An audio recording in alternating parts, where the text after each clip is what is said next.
peuple, la tribu soit Israël. Il faut trouver une solution. Nana sali boy na Israël kabwa bona le salama crime ya boy salama jamais.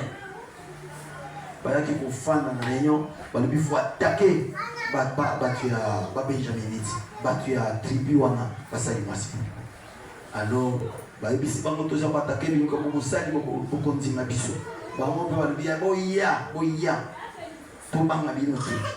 Bitumbe bâti entre les deux peuples. Bawana Israël, batuni na nuzambe basambeli. Seigneur, olobini tala tosa la nizamba olobina bango katake. Ba attaquer ba bondi ba gagner bango. Ba komi belé na Israël. Parce que il souci ma. Lobinango basangani bisus ba keli suko kumba na nuzambe. Seigneur, to lobini tala. Zamba lobi bo attaquer. Ba kei ba attaquer ba koisi bango ba bomi bango. Tu as mis ça, tu vas offrir. Au moins, il me dit que attends, ça me l'a et si parce que tu ne donnes pas, donner et il te sera donné. Comme tu ne donnes pas, au comment le col Moïse, ça va faire péter là, qu'il a attaqué Pharaon, Moïse a posé ça quelque chose. Nul était sagesse à moi si, dans Sephora, parce que Dieu demandait. Alors, tu ne sais pas trouver la solution. Oh, ça, problème, parce que tu ne donnes pas. Il faut apprendre à offrir. Donne les offrandes telles que Anna a fait. Anna a comment il peut faire offrande jusqu'à ce que Zambayo qui offrande le sacrifice, ne a payé si moi à Boti Samuel. Alors, bateau, il faut offrande des attaques au sang. Et il faut attaquer Batouana, premier péché. C'est la chute des mariages. Maman oyo akeye kosala kindumba na libala. Kaka lokola Eve abimi libanda ya foyer na ye. Abimi libanda akomi kosala infidélité libanda. Tant amoni que sa part de bato moko yeba azongi yo réfugié et pata mwapi et pas na ba. Lobamen. Amen. Mais tant que ça les soum, aux arrêts qui n'a qu'à tirer plein d'ambi, na libala, au gars au soum kalibanda, tu as cherché déjà toi-même la mort. Tu as invité la mort. N'a pas ce qui exemple avec le péché. N'attends au gars au loba libanda, tant au gars au loba libanda, et l'eau au zuawana et qu'il y a beaucoup fait l'oka na mako. Puisque au lit bon côté. Amen. Alléluia. Masumu yake sala libanda ememe liwa na nini na mboka. Non seulement akufi mabe, au moni liwa na inde basalier. Moni le salaire du péché. Bakati ndam d'abord va violer tout mobimbe devait payer ya masumu comme ça. Le fait qu'il a briser libala na ye, ko briser alliance na Nzambe. C'est-à-dire qu'on brise l'alliance dans mon bali, ça lui a coûté la vie. Bah violer le tout mobimba, elle a souffert tout mobimba et puis chaos à Koufi. À Koufi, wapi tombe naye, wapi lilita naye, lilita zaki. Pona nini? Mobali nena kanda nyoso wana na pasi ya moni wana kamati ya kati ndam 12 biteni. Akiko Kabela 12 tribus à Israël pour ayer sabango voici ce que Batouana basali na Israël. Tala likambo basali moi sinangai. Il faut venger. Babengaye a pesé la porte. Le problème c'est que les hommes n'aiment pas le foyer parce que Satan n'a pas la tête. Satan doit conseiller à côté si mon limo ya et kobo kati ya mama oyo. Akoti molima ekobo abilise libanda ya mariage à foyer akeko sumu kalibanda et quand elle rentre c'est pour amener la mort. Liwana no yaye moko ya son akimele bana bango c'est pas la solution. Liwa ya son et akatani biteni lokola nyama panzi kaka pona bisengo mukeke de la libanda infidélité et memele liwana nda. Et infidélité et quoi ici nda kuna ye puisque c'est fini libale si libale koufi et n'existe plus libale koufi mobile atikali veuf libale koufi Donc, l'Ibal est confié, Satan abomiango très bien. Et à travers elle, Satan qui ceux qui sont morts sur les champs de bataille. Satan bomi ma balle ba onyo ba kufi na bitumba. Même dans des villes, dans différentes villes qu'on a bitumba, les paisibles citoyens mouraient.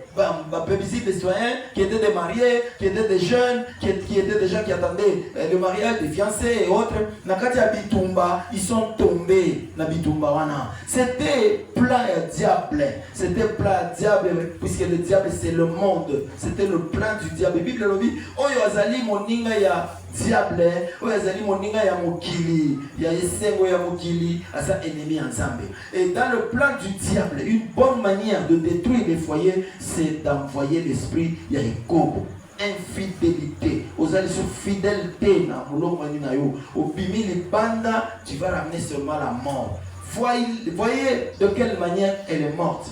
Le foyer est tombé. Libala, oui. C'était le plan du diable. Baoyo qui ont eu vent, il y a infidélité, ils ont commencé à chanter, rumeur.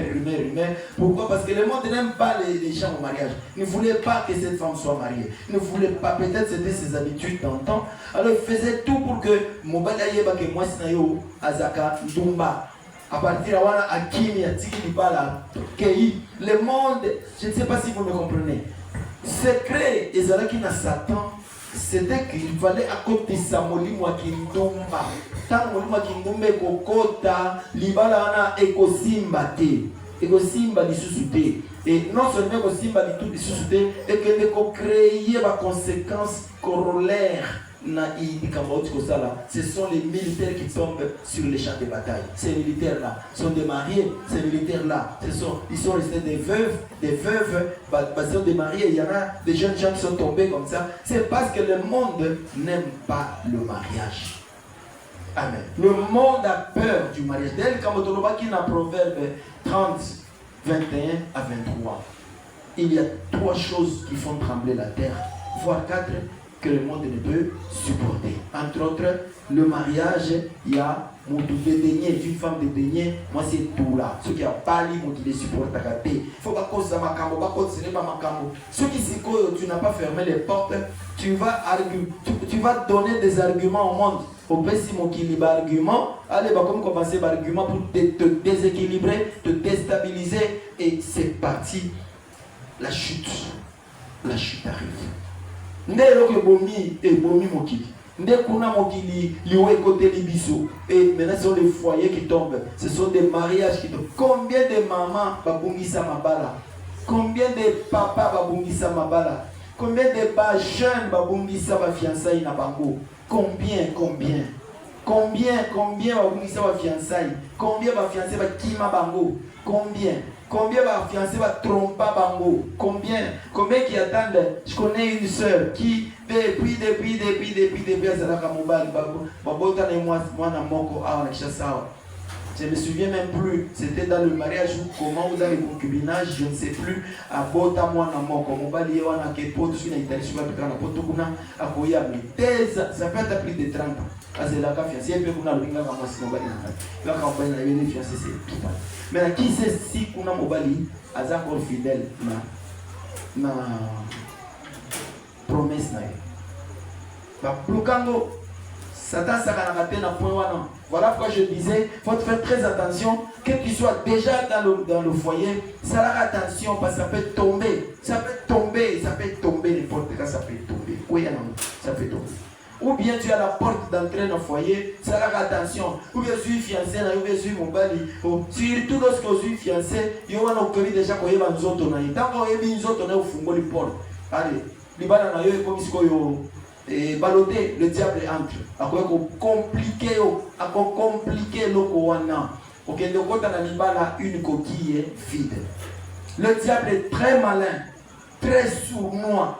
Il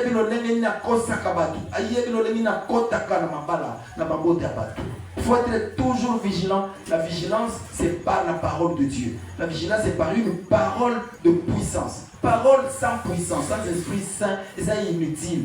Les paroles sont venues en grec logos. Logos, il y a pamba. Non, il faut que l'homme s'accompagne de la puissance, la roi, la rouage, l'esprit. Elle a rempli la puissance du Saint-Esprit. Wana, tu as gagné le monde. Vous voyez, ceux qui ont dit poto, parce que c'est ma faute à Mila, parce que je bois que l'on a bilamba. Et on va aller alors quand la parole de Dieu est la puissance du Saint-Esprit et par ça va rester ancré dans ta vie et tu vas vivre la vérité de notre Dieu. Sinon, mariage est un danger. Il faut tenir avec la parole de Dieu. Tenir avec la foi. La foi dans la puissance du Saint-Esprit. La foi accompagnée par le Saint-Esprit. Voilà, tu vas réussir. Dans le cas contraire, dès qu'on a la passe, qu'on y va là, et téléma. Amen. Amen. Lorsque Nazol Balikambo, c'est pour te dire que c'est par le péché que la chute du foyer entre. C'est pas le péché. Mais le péché, on les autres dit ça. La jalousie, des mauvais sentiments, des mauvais pressentiments, le diable est aveugle. Le monde n'aime pas le mariage. Parce que le monde sait que ceux qui vous balanent, vous devenez unis, c'est toute une puissance, c'est une machine de guerre, une machine contre le diable.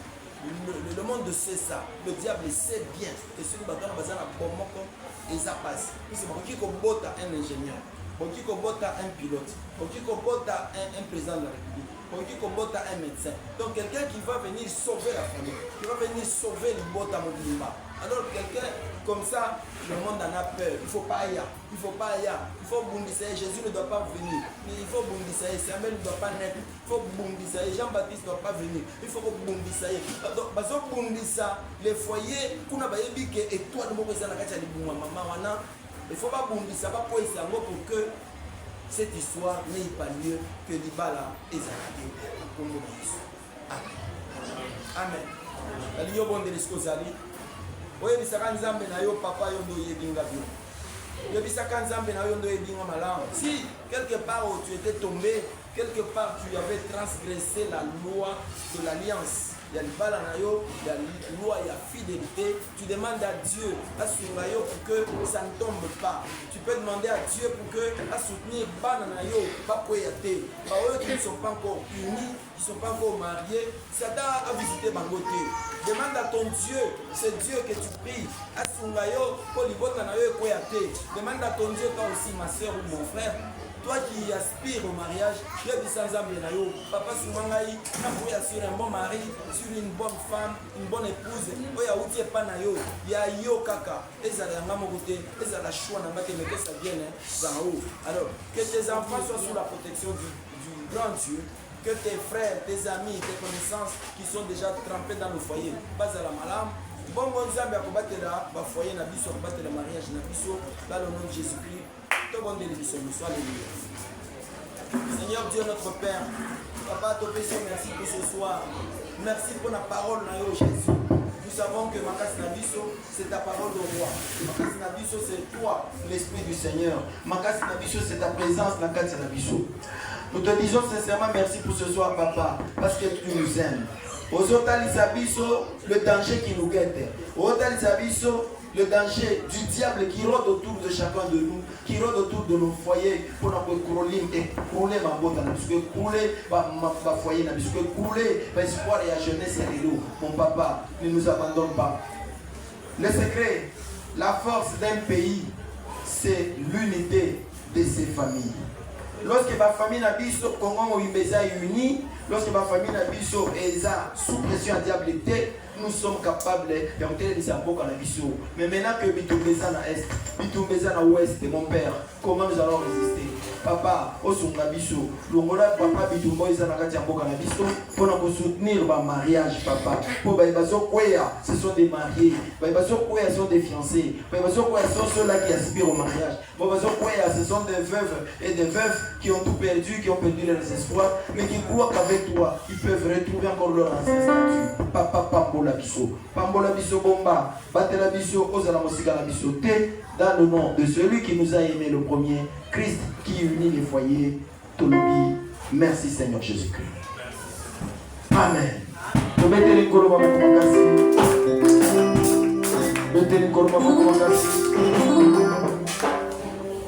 Amen.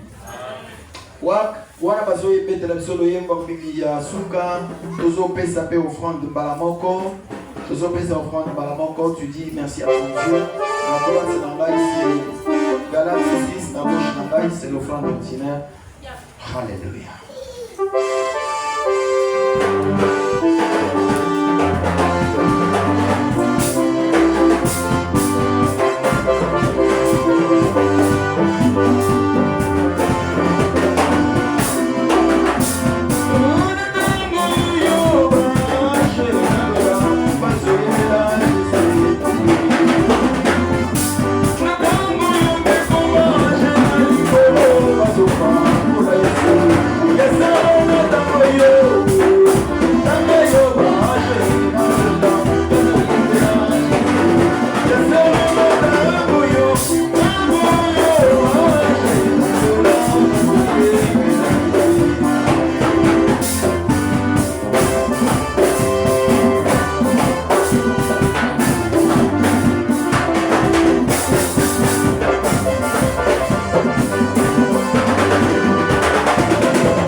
Yes,